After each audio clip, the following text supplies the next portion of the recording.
The other aspect of the way the current distribution system works is it tends to be geographically oriented, where the distributors of bread have a geographic focus, whether it's a county or a state or a region.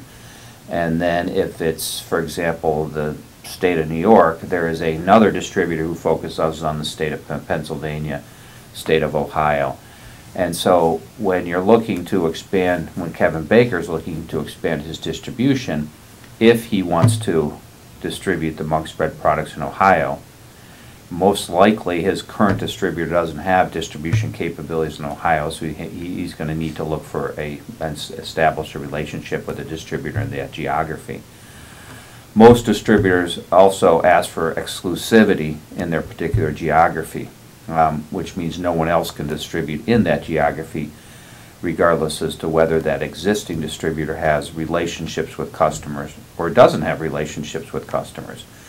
So there's good and bad to the way the distribution is currently set up from Monk's Bread perspectives. Mm-hmm. One of the challenges they're facing, and other regional, smaller branded products, bread products are facing, is that the oil industry is consolidated, and most distribution happens through one large distributor called Bimbo that also owns their own brands.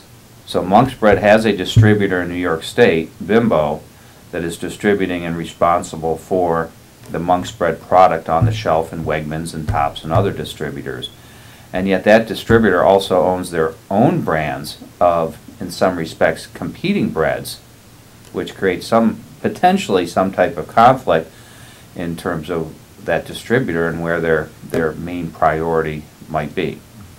We found that with some of the breads that we distribute, the manufacturers found that they weren't getting the attention from their large distributor that they desired, and found it more attractive to transfer their business to us, therefore getting the level of attention that a smaller distributor without competing brands, focusing exclusively on their brand, brings to the table. Mm-hmm.